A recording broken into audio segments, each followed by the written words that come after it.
The average age of YC founders became younger. Yeah. And I think it's due to more young founders who think it's now or never. So we've seen a lot more dropouts, for example, from college, because they are like, they think, oh my God, like AI is it's the biggest revolution in tech. I can't miss it. Ever. Yeah. Like probably period, the biggest.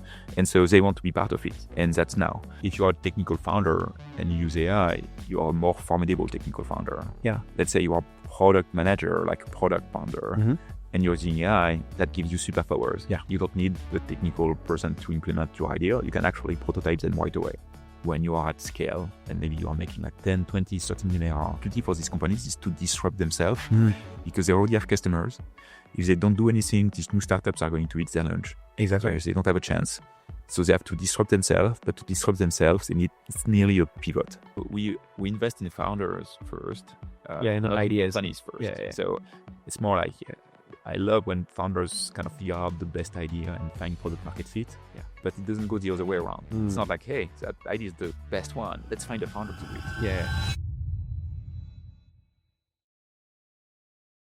Before we jump into the episode, I wanted to share a stat that truly matters to me. 60% of regular listeners of this podcast still haven't subscribed. It might sound like a small thing, but it has a big impact on the visibility of all my content. I will keep bringing top product and tech voices on the show that truly bring you value. So if you want to support that effort, you can subscribe, hit the bell on YouTube, and leave a 5-star rating on Spotify and Apple Podcasts. Thanks in advance and enjoy the episode.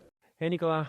Thanks so much for having me here at Combinator in San Francisco. You're welcome. This is actually the first time I get invited to someone's place, so I can't say welcome because you're actually I'm not saying you're welcome. Okay, you're welcome.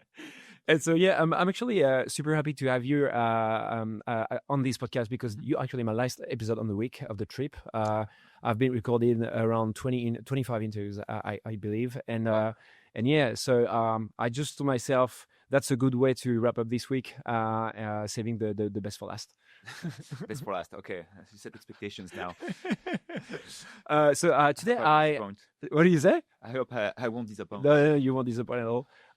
Today I think I really wanted to catch up with like on where YC stands in 2025 when it comes to building a product with this new AI era that is actually changing everything. And I thought that so I was saying like this new era changes everything, both in terms of product development, so the way you actually build products, and also I guess you see a lot of founders, and probably that you see like some new types of products emerging thanks to these new technologies that actually allow a lot of new use it. Yeah, exactly. Yeah, I'm not building myself anymore. So I know. You're kind of indirectly building because you help a lot of people building their own.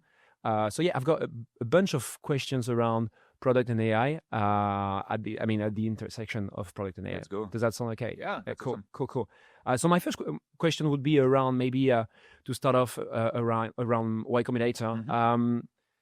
How would you describe YC today in 2025? And what do you think are like? Yeah, what is the kind of founders you actually like currently support now? Is it changing compared to before, for example? It is changing a little. Okay, YC, Y Combinator. So we're an accelerator, I guess people may know, hopefully. Not. We just help founders build crazy good startups. Let's keep that at it. We fund companies all over the year. We group them in what we call batches. Yeah. So we have 4 batches a year. 4. It has changed, right? Yes. Early on, it was 2 batches. Yeah. It's been 4 batches for a year now. So we are at it's our second fall batch. So fall batch last year was the first new batch. Before it was only winter and summer. And so now it's 4 batches a year. About, I don't know, like 160, 170 companies per batch. Okay. And we invest $500K dollars in each company. Yeah. They join the program for a few months, like 2.5 months, 3 months, where we help them as kind of like more coach, sounding board, like helping them during their early stage of their journey. And actually, we continue working with them after YC2. After YC. We try to continue helping them all along their journey. And yeah, like some crazy good startups have done YC, of course. Most people know about Coinbase, Airbnb, Stripe, like, and many of those. And many of us, I think I've seen a visual recently from the Lenny's newsletter. I don't know if you know Lenny Rachitsky. Yeah, of course. Yeah. And so I can't remember the exact name of the newsletter. I think it was something like pulling the curtain behind some of the most iconic YC startups. And there is this chart, like this ranking of YC companies starting from Airbnb, which is like, it is like actually ranked by valuation, I believe. Okay. So Airbnb is the first by far, apparently. This is, I don't know if for some companies it's not a theoretical valuation since they went public. Yeah. But there's like a huge ranking till like probably 30-40 companies over like $1 billion. It is crazy, actually. Yeah, I don't know the exact number of billion-dollar company, but yes, there is a lot. Yeah. At the end, what happens that in a given batch, like over time, of course not right after the batch, between 5 and 10% of the companies are going to reach the $1 billion valuation. Wow. So it's actually pretty insane when you think about it. Yeah. And the big part of that is also not only us and YC, it's also the magic of putting incredible good people together. Yeah. Like this notion of batch is actually about like you're the average of the people you're surrounding yourself with. And so when the people around you are crazy good founders, you kind of become a good founder too. Yeah. And so that emulation creates incredible companies. You said just before that you were following the founders after they actually went out from YC. Until the end, pretty much until the IPO or whatever. Until the IPO. So you mean you've got news from the founders that went public, maybe for some of them that you follow? It's all over the board. Like there are like some founders I never hear about. Yeah. That happens too. But we try to be helpful even after the batch. And usually it happens when something happens in the life of the companies. That could be a funding round where we can help them like for their Series A, B, whatever. Yeah. Some investor conflict, some people issues. That could be anything. And we also have a lot of events like people heard a lot about that founder mode notion, like essay of PG. Yeah. That came after one of our like late stage conferences for alumni. Okay, so you mean like some alumni maybe come back to you because they hear about something that you guys have thought about and they want your opinion and even not? Yes, so it's after the batch is more on demand. Yeah. There's two aspects. The on demand thing, like if they have an issue, they want to ask our opinion, they contact us. That's probably about 50% of my time. Like 50% of my time is spent with alumni. Which is huge, actually. With batch companies. Okay. I don't know, because I have more alumni than companies in the batch, exactly. Course, but it's kind of like the balance. And then we do organize things like this founder mode conference to get alumni to also spend time among like themselves and like to bring new content and to help them as a group. Yeah. Around the world, sorry, there are a lot of like structures or kind of accelerators and companies trying to not replicate, but like make something similar to YC, which has been inspiring a lot of people. What do you think makes YC's model still unique in 2025? Do you think again, have you changed the way you approach it? Of course, that evolved over time. I think the most important here is that YC was never created as a copy of something. I mean, it was the first ever accelerator. Yeah. And when Paul Graham started working on it with his co-founders, it was really in reaction to the, like at that time, the ecosystem, the funding ecosystem that was really not founder friendly, really bad. And he wanted to do something new. And he kind of stumbled upon that model. It was not kind of created like, like the first batch was pretty much a way for the YC founders to learn how to invest. And they thought, okay, let's do a batch of companies so that we are going to learn faster because we'll invest in more companies. Yeah. And at the end, they realized, oh my God, having companies working together is so awesome for them. Let's continue. And then, of course, the batch continued forever. And I think it's that kind of idea of like going from first principle, like, okay, what do we want to change in the world? What impact do we want to have? Kind of led YC to iterate over time and improve over time. Yeah. And people don't realize that because they think YC is kind of like an institution that doesn't move. No, every single batch is different. Like moving from 2 to 4 batches a year, I mean, yes, we had thought about it a bit before, but at some point we decided, I think that was kind of in July, and we had the batch starting end of September. Like, we as an organization also want to move fast. Maybe the last thing here is that comes to mind.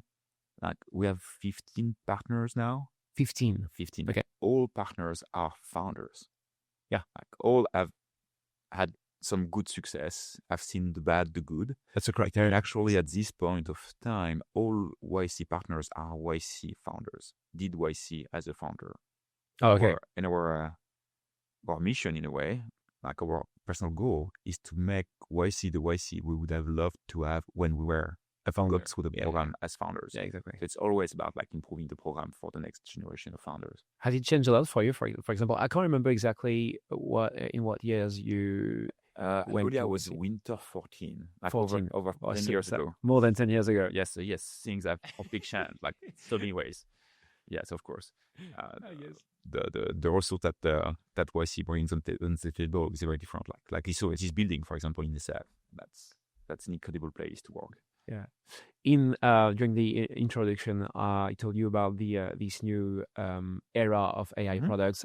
I guess this is not very new for you because you guys in the Silicon Valley are in the heart of like everything happening in the tech industry, in the tech world. But have you noticed any like new categories of product emerging since then? Like product that didn't exist, like simply didn't exist before the AI wave. Well, there's all the pure AI products, like Codegen product, for example. Well, kind of like enabled by AI. I don't think it's kind of new categories. But you could always have like some website builder before, but that was not the same as today, like a Lovable or like Emergent or these kind of products where you can just describe or replicate, describe what you want, and it just works. It's incredible. And it has so much impact on how you develop software. So that's definitely a new category. There is a lot that's being done right now in robotics. Robotics crazy with so many robotics companies. So pure hardware. Pure hardware. Actually, the hardware is kind of like the solved, like not solved, but like it's working. Yeah. The problem is software. The problem is the models that are going to enable that hardware to be smart. Like now, like even like humanoid robots, you can buy a Unitary robot for like a few $1,000. It's insane. Yeah. It comes from China. China is so good at that, but then it's a bit dumb. It doesn't do much. Yeah. And so the software that's going to enable these robots to really work is kind of the next frontier. And so many people are working on that. A lot of these companies. That's actually super exciting to see what's going to come up next. Yeah. What else? Healthcare. It's silly, but like so many, and that's the very much like hidden wave of innovation that people don't realize is going to come next. But so many innovations are coming from healthcare. Like so from, of course, the thing like that are like mundane, like better like voice AI, you call and you get someone on the phone, to like people have probably already asked about their symptoms through ChatGPT. Of course, like all of these things are already kind of like super impactful today. But just imagine all the new drug developments, all the new models. I have a company this batch who's building a model of your microbiome, kind of like your guts, and can like pretty much estimate if a drug is going to work or not for you based on your microbiome. That's this kind of personalized medicine that's coming very soon. I mean, I can't imagine how healthcare will look like 10 years from now. Yeah, I can't wait as well. Let me take 30 seconds to tell you about Stellar, the company behind this podcast. At Stellar, we help tech founders turn their product into a real growth engine. Because we don't see product as a cost center. We see it as a revenue driver, just like marketing or sales. To do that, we've gathered 30 CPOs and CDOs from top startups like Zenly, Photoroom, or Usign. We have already supported 80 companies, including TimeLeft, Joko, and Phoenix. So if If your product organization isn't actively contributing to your company's growth, we are offering a free 30-minute audit to help you understand why. Just click the link in the description. All right, back to the episode. Do you have like any specific expertise or interest yourself? I mean, because you founded Algolia. I don't know what is the like product category of Algolia. Would you say like a dev tool? Yeah, dev tool. Dev tool. Yeah. But still, it's also SaaS, also B2B. Like there is also cloud or whatever you call that. But yes, it's I would high level category. I would say dev tool. And so yes, I like working with dev tools. I've seen your videos on dev tools, so I was like, he's an expert in dev tool. But you're talking about health now, so maybe you're very interested. So all partners can work pretty much with anyone, and then each of us have our own expertise. Yeah. But I would say that 90% of the work is the same, whatever the type of product. Whatever the type of product. And there is 10% that is like more like, I don't know, if you are developing a drug and you need FDA approval, that's very different from a dev tool that is open source and want to launch on Hacker News. That's very different world. And so there is this kind of specific expertise that sometimes can help, but the vast majority, like 90% of the job, kind of founders building a company. And that's the same everywhere. Yeah, but so you just told me about the like this 10%, like whatever is the number, like the percentage of companies that are different to all these software like companies. I guess when you build hardware or softwares in very like highly regulated sectors, like being in a YC batch is actually very different to the others, because I guess you've got like a couple of months to prove something, and you can't get a customer without like. So the goals are different depending of like the type of company you have. If you are I don't know, who can I think about? Like Boom, like hypersonic planes, like that's insane. Of course, you won't have a plane built by the end of the batch. So the goals are very different from a software company that wants to sell their product, get the actual user paying actual money, and like going with that.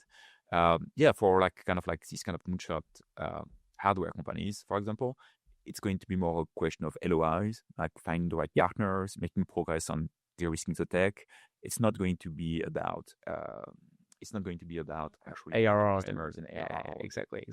But so what they are looking for, what they want to get out of like from YC is probably the pace they get, like the intensity from the program. And I think there is a mix of things, like last batch, the spring batch, so not the batch before last.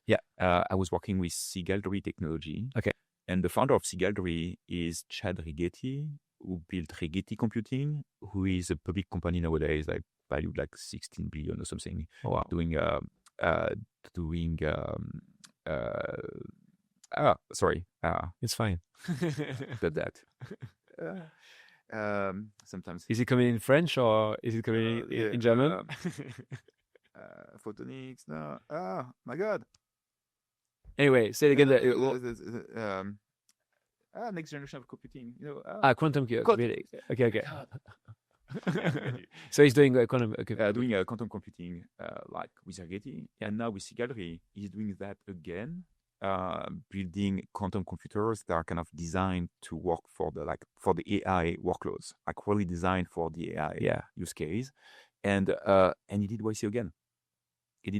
Because he wanted to feel that kind of like there is the community, there is the pressure, measuring himself, creating some accountability, and pretty much moving faster, because otherwise he thought that yes, that could work, but it's going to take so much longer. He's going to maximize his chance there. He's got to actually make it through. So just thinking about that, like it's a public company, and he's creating a new company, and he still wants to do YC again. That's a very good case study for you guys. A testimonial. It's a good one. Because I've heard on one of your podcasts that you said, probably the one with Mathieu, like the French podcast, like big podcast, where you said that probably the best companies, like YC companies, they are just amazing because they actually kept the pressure they got when they went to YC, this intensity in the long run. Yes. it is actually very hard to do when you grow because you're hiring. Probably that some of these companies are not based in the Silicon Valley, so they actually don't get the energy that it's actually going on here. So how do you see that?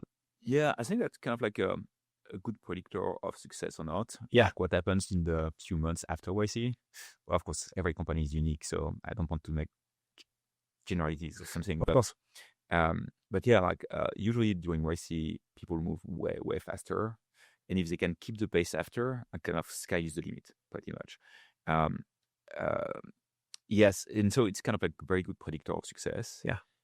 It's very difficult, like we even have a name for that. We call that the post-YC slump. You know, when you get like that sprint and like you're exhausted. Yeah. And you cannot continue. You just want to rest. And then nothing happens for 6 months. Oh.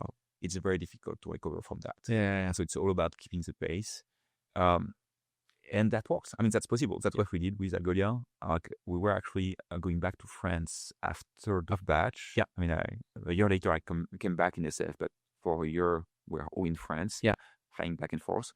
But that was really the one thing that was top of mind. How can we avoid slowing down? It's kind of like it was really a motivation for us. Like we need to continue, and we did that by setting some targets, like already like that monthly MRR target. We're all looking at every day, pushing ourselves to reach it. Yeah, going out of our comfort zone every single day. Yeah, and it's kind of like creates a habit, creates a culture, and that's how good companies actually thrive after. I think you said it publicly, but you had a family, you had kids at that time. So, you know, like a lot of people are probably wondering how you actually handle that. Like having a family. Not good. Yeah. Did you see your kids? No, of course I see them. I cannot say that it's easier to create a company with kids than without. No, it's not. It does give you focus. Yes. I mean, I learned to say no to a lot of things. Yeah. Because I preferred to see my kids than to go to a random meetup that was useless, for example. But no, it makes it more difficult. It's one of the reasons I eventually moved on. But yes, that's definitely more difficult. Then you have like a lot of hacks, a lot of things you can do to make it work better. But you need the support of the rest of your family. If we go back to the types of companies you're supporting with YC now, what would be like roughly the percentage of recent YC startups which are AI native compared to? What do you mean by native? Like they're all AI. I know the definition is super hard. I would say that I guess you've supported a lot of companies that, you know, like way before this AI wave, in that didn't have the choice to actually embed AI in their product. Some of them, by the way, they just like killed their historical product and just like exactly themselves to be successful. Exactly. So I would say my definition would be they start from scratch, building around it with AI. I think everyone is using AI in one way or another. I mean, it's kind of like if you ask me, hey, like, are you using the cloud? Of course you are using cloud. Well, like you're going to have servers in your garage. Like, why would you do that? And so AI is kind of in that category now, where it would be insane not to leverage these tools. And sometimes your product is not obviously using AI, but even in that case, you are using AI to develop it. Like you're using AI tools to do all your day-to-day work anyway. Yeah.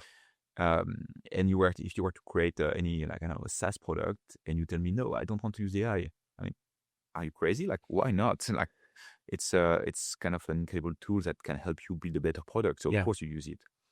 And so I don't know, like then there is the pure AI companies that would not exist without AI. Exactly. And I don't know the split here, but it is hard to say. It's hard to say because that's not how we look at startups. Like we don't put them in boxes. Oh, this one is using AI or AI native, and not this one.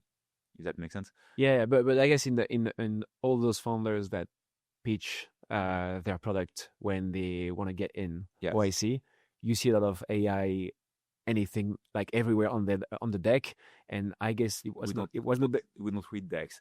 So that's, oh yeah, you've got 1 minute, right? No. There is an application that is simply a form. There is no deck or something. Yeah, so it's an online form, and form, and then we have the interview. That's kind of like a conversation for 10 minutes. So that's different from what you would expect from a normal investor. Yes, I mean, AI is everywhere, but it's kind of like not something I notice anymore as a singular thing. It's kind of like part of, okay, what are you working on? What are you building? And sometimes it's something that could not exist without AI, or something that could exist without AI, but like, I assume you are using AI anyway. It's otherwise there is no way you can move fast enough. And has the profiles of the founders changed over the years, the last years? I think maybe not maybe, they became younger. So the average age of YC founders became younger. And I think it's due to more young founders who think it's now or never. So we've seen a lot more dropout, for example, from college, because they are like, they think, oh my God, like AI is it's the biggest revolution in tech. I can't miss it ever. Like probably period, the biggest. And so they want to be part of it, and that's now. And so we see a lot more of these young people apply. Of course, we don't fund all of them, but that kind of like pushed the average age lower. And then we also have like more traditional people, maybe in their 30s. Yes, we also fund these ones. But the average age, I don't know, like 24 years old maybe, or something like that now. Wow. And in terms of background, I have heard, I don't know if it's true, but I've heard that you're interested in these new, not new, but the people who have a community, for example. So they will be very helpful for the distribution. It depends what you are working on. I think it's very specific to your project. If you are like building a consumer product that needs to like strong distribution, like very different from like your B2B thing. And like, yes, like if you have like some like what makes you different, and if you come with a consumer product and you already have like a huge channel of distribution, of course that's good. But it's not something I'm going to look at like beyond your own application. Like every application is unique. You see what I mean by that? And so I don't think there is kind of like criteria. Oh, now we only looking for people who have a large community. Of course not. Like I think the thing that has not changed is that we prefer technical founders. Or let's say that differently. We prefer teams that are able to build their own product. I think that's the better definition, because sometimes it's a team with one technical founder, sometimes it's only technical founders, sometimes it's a solo founder. That could be anything. But if it's a team that doesn't have the technical ability to build and needs to outsource or something, your chances of getting in is so much lower. Because it's all about the pace of iteration. There's no way you can iterate fast if you are not able to build your own product. Talking about speed, I'd love to move to the product development side of like all the YC startups that are building with you. What do you think is what do the best YC startups get right about building product fast, according to you? Get right about building product fast. I think it's the pace of iteration that matters. It's not always kind of like having things perfect. The worst I could see here is more, hey, you know exactly what you want. It's going to take you 6 months. And then you work for 6 months, and 6 months later you have your thing, and then you go to market with it. The chances of that thing to be the right thing is very low. Very low. And so being able to iterate, not every month, I would say even every day, like kind of like being able to have that fast pace of like building, speaking with users, and having that kind of loop. And that's the only two things you have to do as a founder, early stage. Like it's all about building and speaking with your customers or users or whatever, depending on your product. And then you want to do that with very short iteration. So that instead of like having no feedback until way later, you can get feedback immediately and act on it. Something that's probably after you build the first like version of your product, something that is very hard is to balance speed and quality, and find this like great balance and compromise. Is it something that you're interested in the first months of YC? I guess they have to build like very fast, so quality. I think it's kind of like there is a balance here, but I want both. You want both. So you're actually taking care of quality, and I mean, I'm not. stage. I mean, the founders. The founders. That's not me. But if you do create a product, but that product is crap, nobody's going to use it. Like, yes, we speak about MVP, but to be viable, you need to provide value. Yeah. And like a crappy product that is not going to provide value. And so, of course, you need quality. The problem is quality at the cost of speed. Sometimes is it also depends on the product. If you have a infra product that has to be up 100% of the time, of course, you cannot take the same kind of risk. When you're like a critical business critical. I mean, Algolia was that, at least for the search part. If we have an e-commerce website,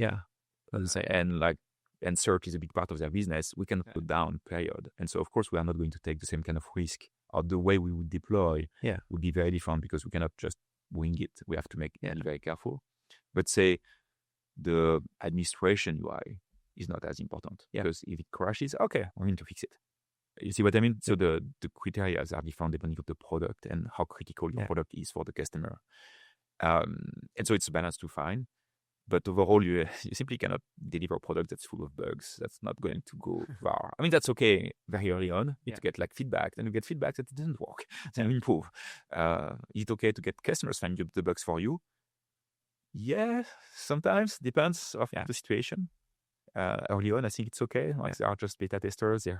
They help you. They want, hopefully they see enough value in the product to actually be okay with the non-perfect aspect of it. Yeah.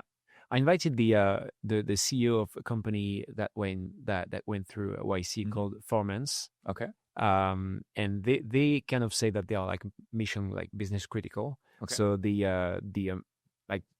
volume of bugs has to be very low because there is a matter of safety. But they're like later stage too. Yeah, exactly. They're later stage. But they told me that YC was actually very tough for them, because they had to actually ensure that this quality was super strong. I think that's a crazy thing here.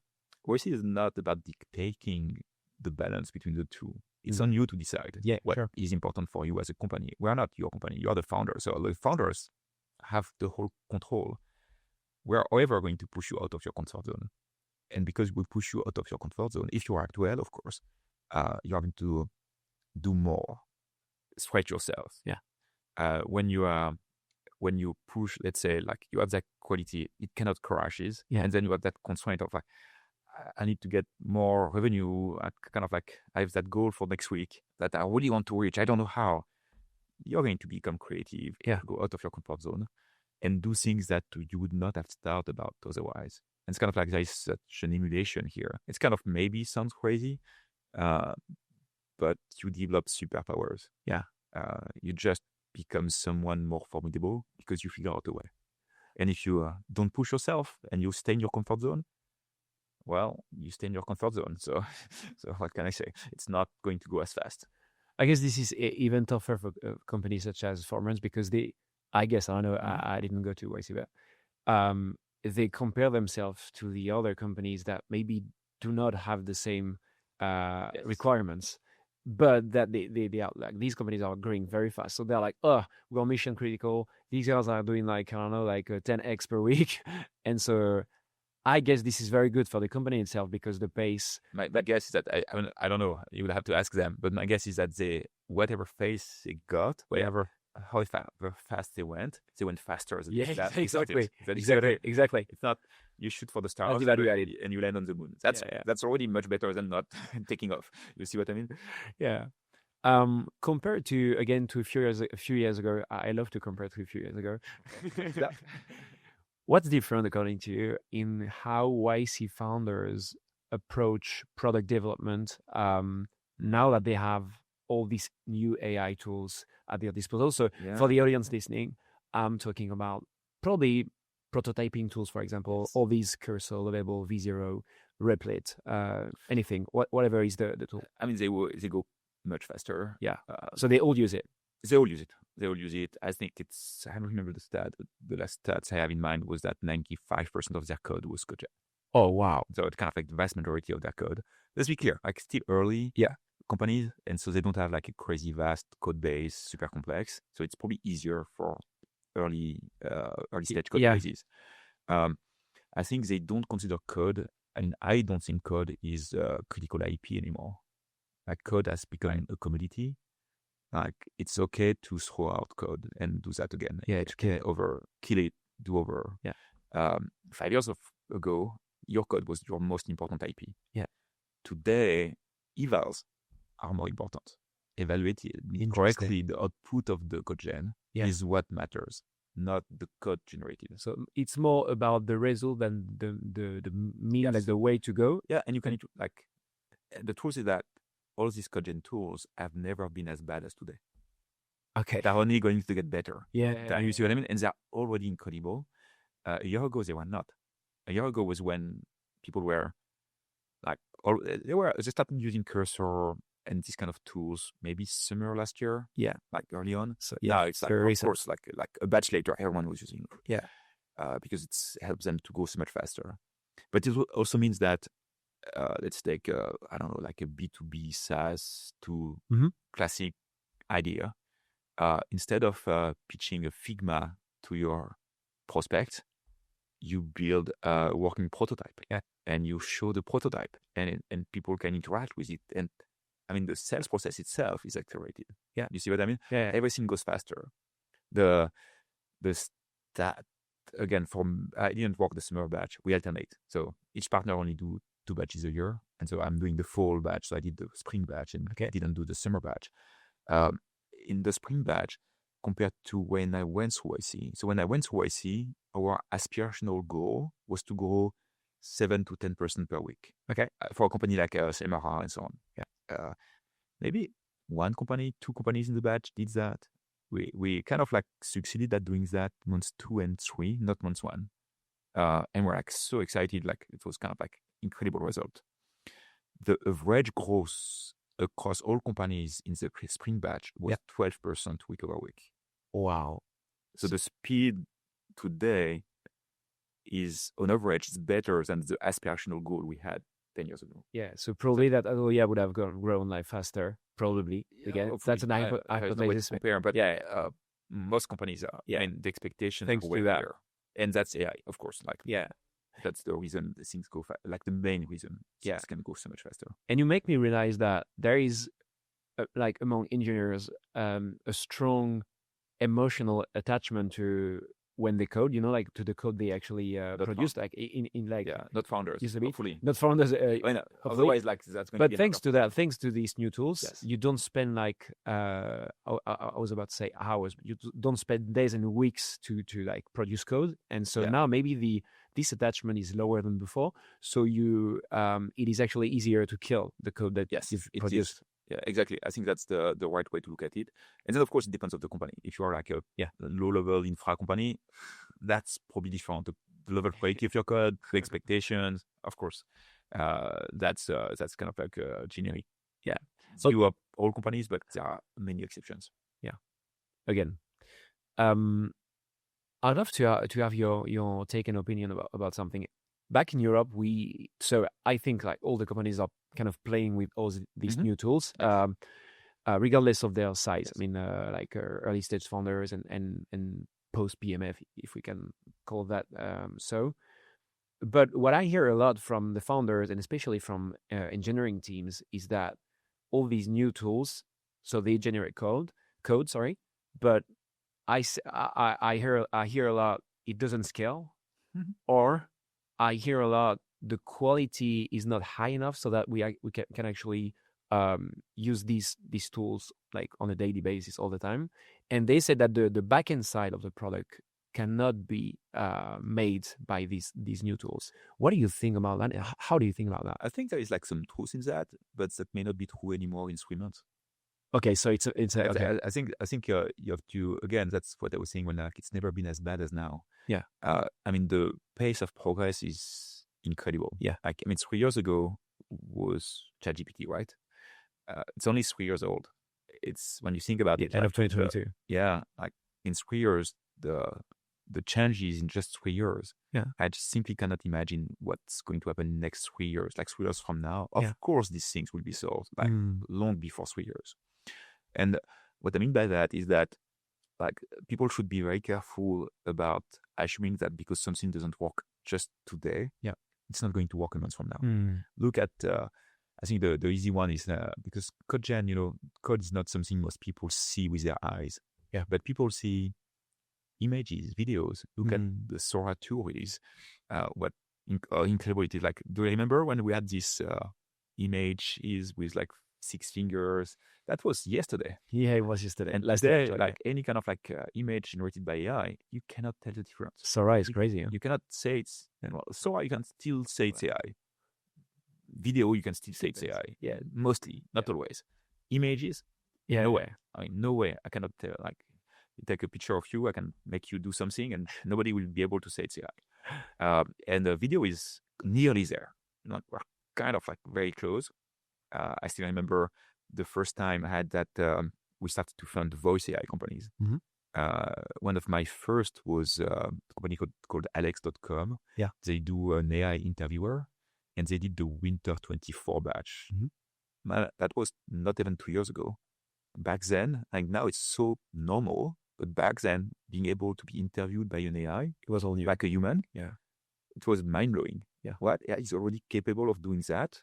Like, wow, like early 24. I mean, ChatGPT was end of 22, so like not even like, 15 months later. Yeah. You can actually have like a voice and like that's actually performing as well, if not better than a human. That was mind-blowing. Today, well, sure, like of course, like everyone does that, right? I mean, I prefer when I call any kind of service, I prefer to speak to an AI than a human. Do you?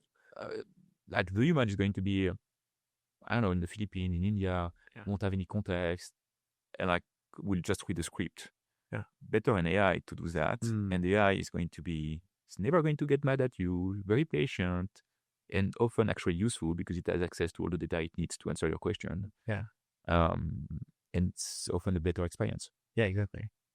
And the truth is that you don't even always know it's an AI because it becomes so good. Do you have any examples of companies doing that very well? Like, because you're saying that you don't know it's an AI. So I've tested some stuff, maybe not the right ones. Yeah, that's interesting. I was speaking with a company, was that yesterday? That was in healthcare, and so they were working both in the front office and back office. And the front office was scheduling appointments for like patients. Yeah, and so for these, they would always say they are an AI on the phone. Hey, like I'm an AI assistant helping you schedule. They would schedule. They would work. Yeah. For the back office, which was more like getting some authorization and like processing claims, they would call the payers, so the insurance companies and so on, or the healthcare plan, and they would not say it's an AI. And often, like people wouldn't sometimes realize it's an AI, or sometimes they would realize and then call them, hey, can you do that for me too? Wow. Because it works so well. Yeah. Is it a YC company? Yes, that's a YC company. They called Prosper. They were Summer 23. Good investment. We'll see. Hopefully, we have a lot good. I know. Do you think AI is But by the way, all of that is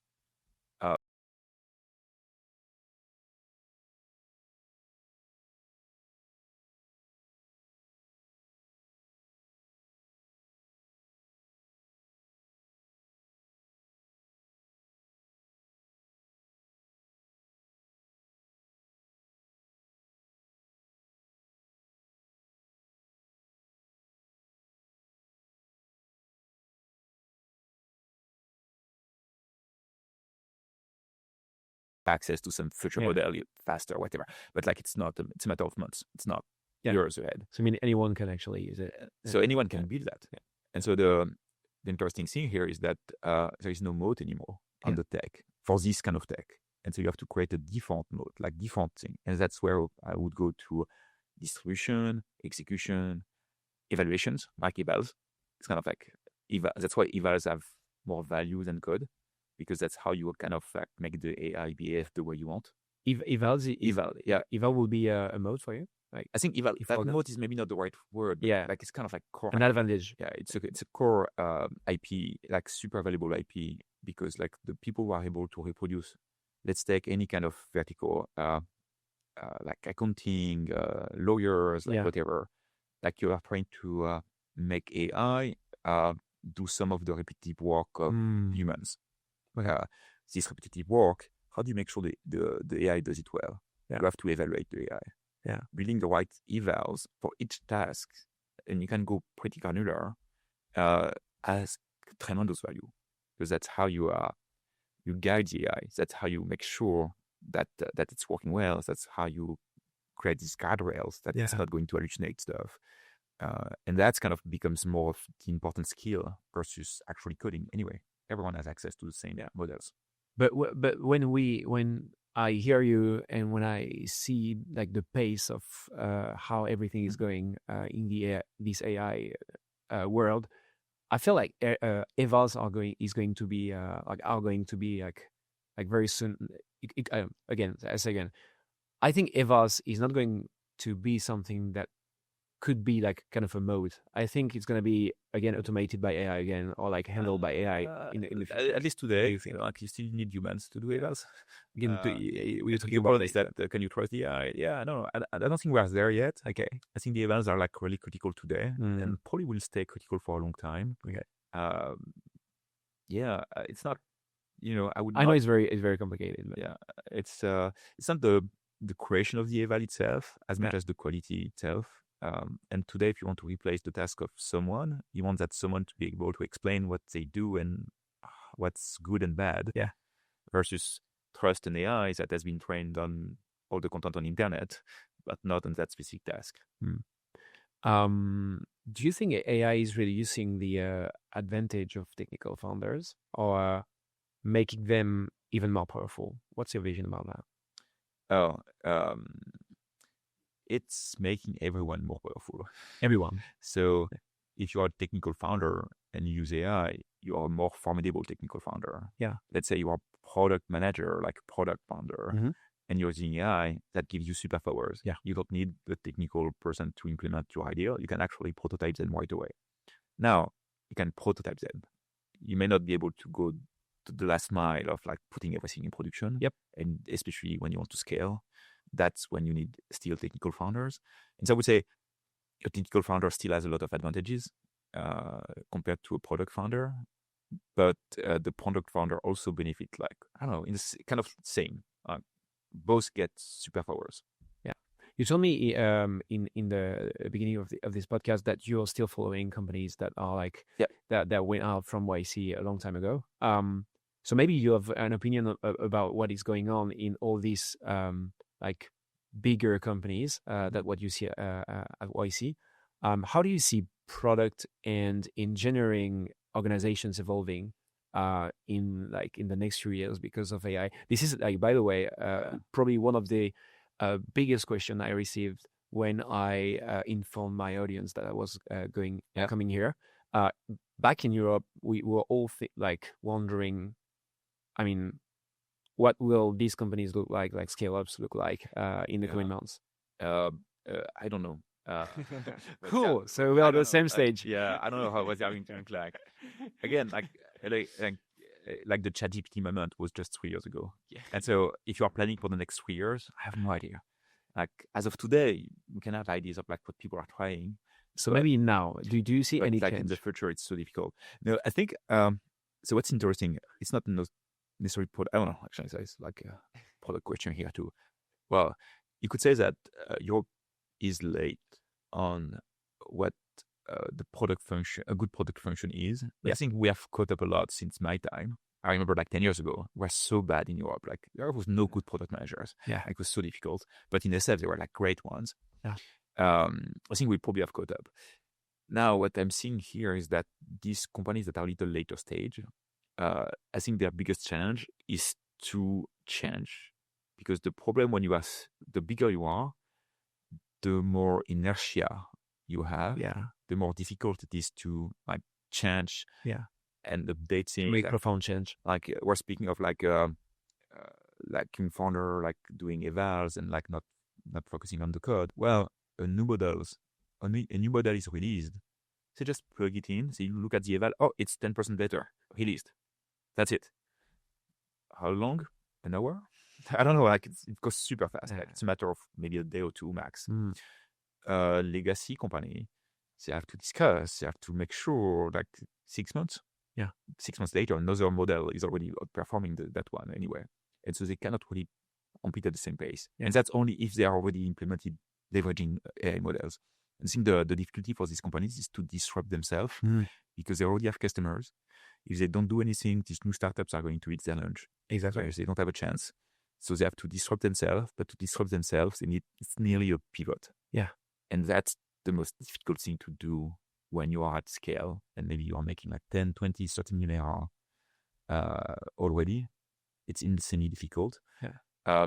What does that mean for the product function? I don't know, like more changing your ways. Like instead of doing a Figma, use one of these CodeGen tools and like build a prototype. You don't need the tech team. You can do a prototype. You can go to see some users, get feedback right away, iterate. Yeah. And then a week later, you have like a well-formed idea of something you could try. Yeah. And I think that kind of like iteration, this is important. Like in 3 years, will you have more product managers or more developers? There's an argument that you could make that product will take over because they will have like so many powerful tools that engineers will just be there to help them scale stuff. Yeah. And you have an argument maybe that engineers are going to be able to pretty much use the same tools to do the product job and not need as many product managers to tell them what to build anymore. I don't know. It's going to be interesting. Probably we'll have like companies going one direction, other companies going the other direction. Yeah. Or new roles that will kind of encompass all these. Well, from my interviews this week, so where I see that there is a difference in the US is that I feel like the AI adoption is very high in any companies, and I'm talking about like big companies, not like Microsoft. And I haven't talked to these kinds of companies, but scale ups. I mean, but from my understanding, the kind of boundaries of these like product engineering and design jobs are becoming very fuzzy. I mean, so they are all playing with AI, not playing, they're like using AI to build the products. They are all doing it, but now I feel like, okay, they have a job title, but we can't tell exactly what is the boundary of each role. Yeah.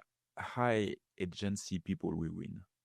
It's kind of like now that it's tools that are available to everyone. It's kind of like leveling the playing field a little. You don't need to have done a CS degree to really use these tools. And so I think the people who are going to win, whatever the background, are going to be high agency people who just do things. Don't wait to be told. And these people have that's those things that's super interesting. There is so many people on the planet who are stuck at doing some boring job. Because they don't have the right background, because they are not in the right community, because like so many reasons. I mean, anyone can use ChatGPT for free. You see what I mean? Like these tools are like making like these capabilities accessible to way more people. I'm not saying it's accessible to everyone, but like it doesn't cost much to start building.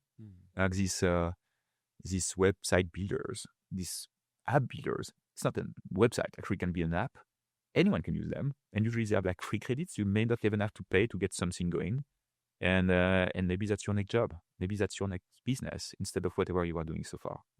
And I think we're going to be seeing a lot more of these, but probably not like VC-backed companies, but more like self-starters who will do a lot of incredible, useful things at their scale. You said earlier that this is very hard for later stage companies to pivot and even sometimes kill their historical business to actually start from scratch, a new AI-powered native business. How are non-AI YC alumni adapting? Do you have any examples of that? Since you're like at the board of... I'm not on the board. You're not on the board. Okay, sorry. I heard we still work with some companies. We see them coming and going. I know like some of the people who are really embraced it. Among the big ones, maybe Zapier. You know Zapier. Well, now AI is becoming the fastest growing part of their business. The historical business is not growing. It's all the AI parts that's really making them grow. I was chatting last summer with the people of Motion, and it completely transformed their business. their business was kind of like slowing down, and kind of they were struggling, growing and competing on the market. Slowing down, some level plateau, slowing down. So many companies. So I don't know the numbers. Yeah. It's not a company I've worked closely with, so they weren't share any specifics. Yeah. But at some point they embraced the AI changes and went after it. Sandbird is another company that I worked a little bit with, and there is the core business. I think they were like, I'm not going to share numbers. I'm not sure what's public. It's like serious big company. Yeah. And they decided to build a new product, pure AI. Scratch, and when you go to their website now, like the messaging all about the new product, you don't even know what was the old product. That is kind of like a massive business. Wow. And they have to do, all these companies have to do that if they want to stay relevant. Yeah. Otherwise, that's companies that are still going to exist for a long, long time, but probably they're going to struggle to grow at a significant pace. And eventually they'll become completely relevant. Yeah.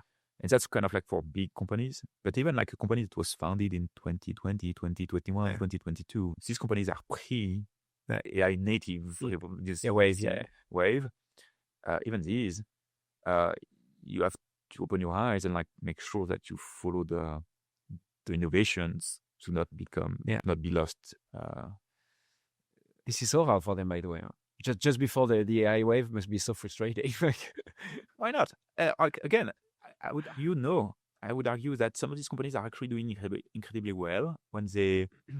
So let's say you are founded in 2021, like along these years, you build some. I don't have like any specific example in mind, but I've seen that so many times. You build some tech. Yeah. It works. It's kind of like maybe like Sekoda. Sekoda is an interesting one. I think it was 21. They built some tool to manage the metadata about all your data. Okay. Kind of like the semantic layer on top of your data, like your whatever big data lake or whatever that is.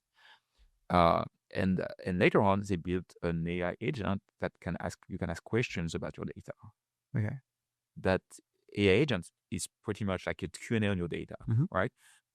Many people are working on this idea now, and they're struggling to make it work well.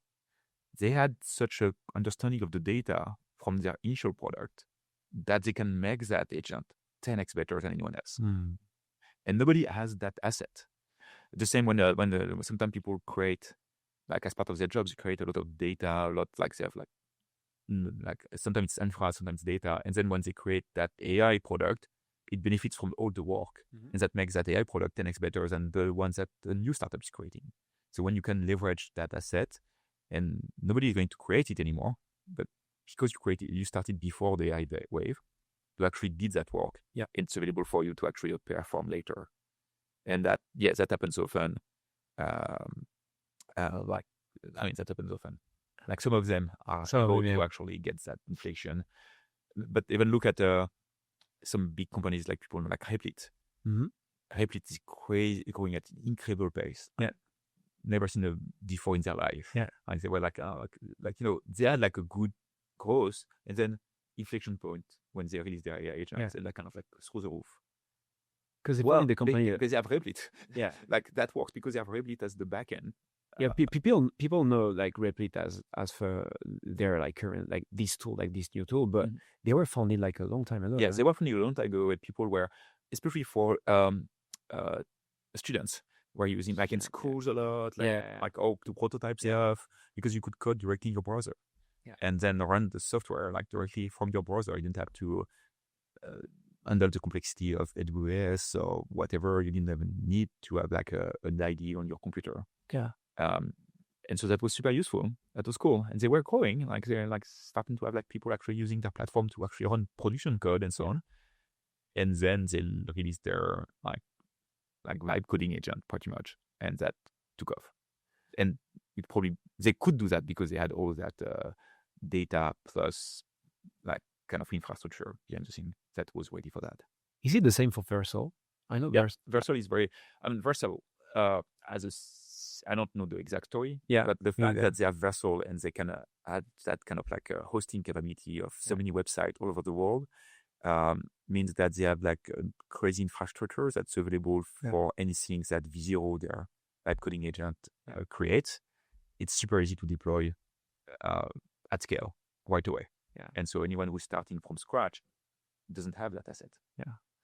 Great. I'd love to see more examples like this.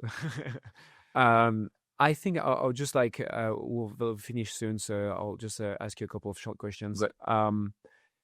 If you were to join a YC batch as a founder now, today,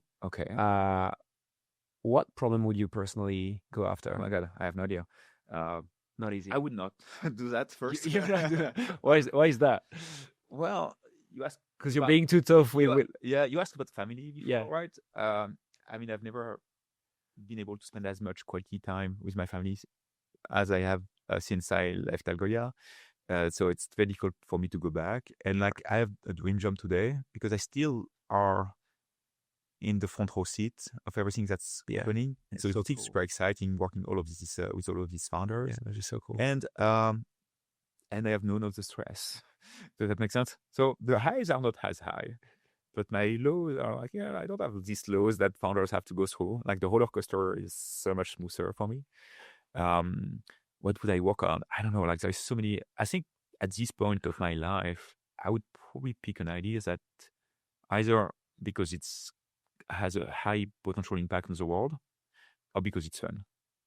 I don't know, like some robotic company, that's fun. Whatever. Like I don't think I would make like crazy good company. We're speaking of healthcare, like maybe some kind of great in the healthcare space. There's like ways to have so much impact. Yeah. But to be honest, I don't have the expertise to do that anyway. But yeah. Or maybe one like recent company that you founded or that you just like you invested in that you really love, and maybe you were like, oh, I would have loved to be the founder of this company. It doesn't happen this way because we invest in founders first. In ideas, companies first. Yeah. So it's more like I love when founders kind of figure out the best idea and find product market fit. Yeah. But it doesn't go the other way around. It's not like, hey, that idea is the best one. Let's find a founder to do it. Yeah. Sometimes you actually invest in founders. You don't believe in the idea, and you're like, they are so good that they're gonna find like an idea, like the right company for them. Anyway. It's even worse than that. Sometimes we invest in founders despite the idea. Okay. Like it's rare. It happened that founders, hey, I love this founder. I think he can really do something well. Like, great. I don't believe at all in their idea. And then maybe I'll fund them anyway because I think they're smart. And if I'm right, maybe I'm wrong. If I'm right, they'll figure it out fast and pivot to something better. Yeah. And my last question would be, what is something you've changed your mind about in the last 12 months? What did I change my mind about? Not an easy one. Yeah, I don't know. It's kind of like small things you change your mind about every single day. Yeah. 1 year is more like big things. What was I thinking a year ago? Maybe I was kind of like expecting robotics to move faster. It's kind of like you were very optimistic. I'm maybe a little too optimistic on how fast we would go, but I didn't expect to go as fast on some other stuff like the video generation. I didn't think we would be where we are today a year ago. So it's kind of like a balance of things. Robotics is harder than I thought. Just that there is no data, and so there is like compared to LLMs, that's pretty much text. And like there is a trove of data to train them. Yeah. In robotics, like people are still struggling training these models. Not easy. Yeah? Thanks you, Nicolas, for sharing all that. And I'm sure a lot of founders will get a ton of value from them. So awesome. Great to have you here. Thank you.